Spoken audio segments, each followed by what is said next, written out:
Today we're going to talk about polygons. Polygons are two-dimensional figures.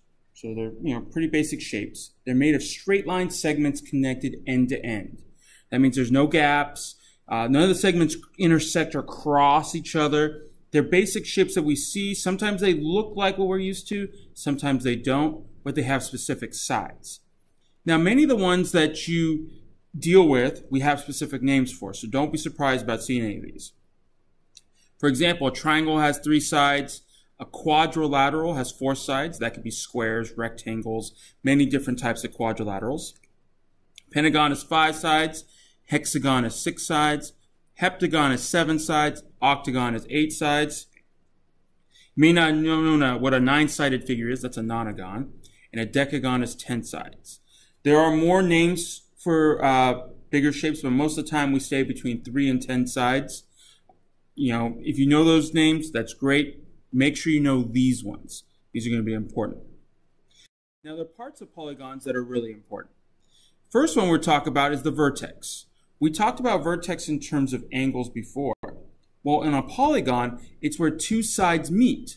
So this would be considered a vertex.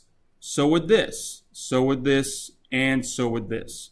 So for a 4-sided figure, there are 4 what we call vertices. That's the plural of vertex.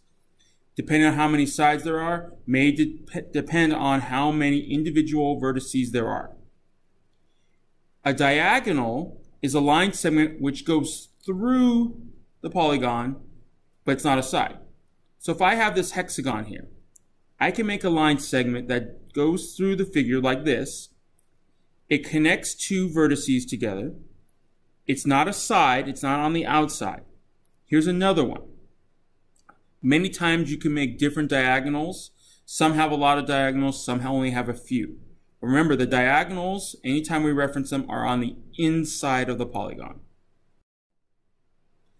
Now, when we talk about polygons, when we hear the word consecutive, consecutive means one right after the other. So consecutive angles would be one right after the other. So you have A and E. Notice how they're on the same side? Those would be consecutive. ED in terms of vertices, the points that make up the angle, those would also be right next to each other. So E and D do that. Consecutive sides mean sides that are connected together.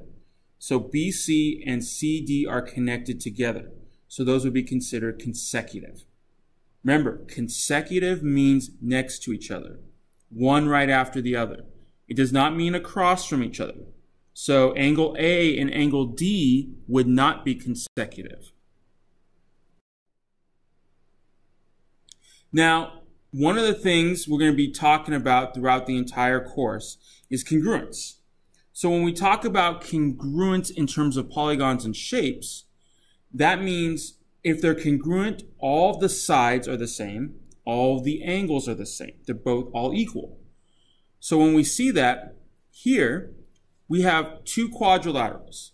In this case, ABCD and EFGH. Notice that all of the markings match up. When that happens, I can say that those 2 figures are congruent. Because of that, I can also write a congruence statement. I can go ABCD is congruent to EFGH.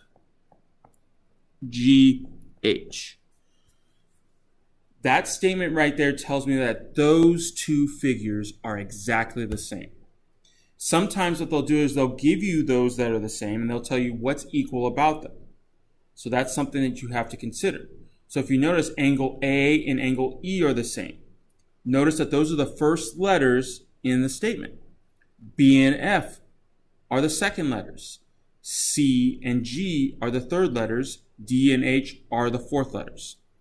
You'll also notice that if you go by the letters too, AB, the side AB, is the same as the side EF. They have the same markings. So a lot of times the statement can tell you what is equal to each other, and then you can put markings wherever you need to go. Here's an example of triangles. Here, these 2 triangles are congruent. They all have the markings that show that. Because of that, we want to write the statement. Now, because it's a triangle and we use 3 letters for triangles, just the same way that we use 3 letters for angles, we have to use a symbol for it. So I'm going to put a triangle symbol. Triangle ABC is congruent to triangle. Let's see which ones match up. So I've got to go in the same order. I can't change it. So since I went ABC, you'll notice that DEF follows the same markings. So then I put DEF. If I were to change the order of the first one, say I went CBA, I have to go that same order on the second one. I can't go just DEF because the letters don't match up. Angle C matches up with angle F, so that's got to come first. F, E, D. So you always have to make sure everything matches up. So if you go the order with one figure, you have to stay in that same order with the second figure.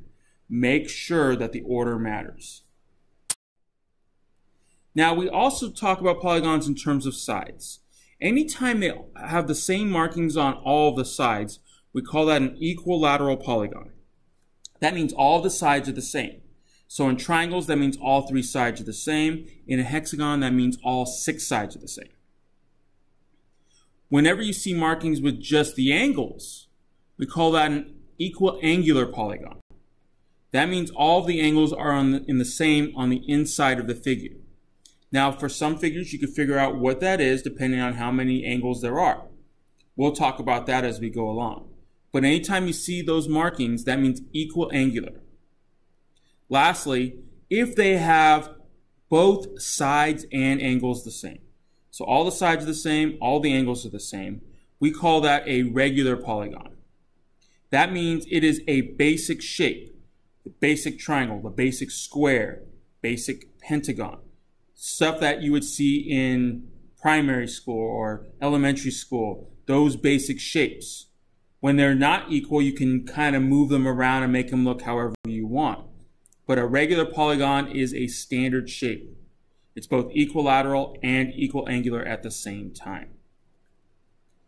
So for today, you need to work on this assignment.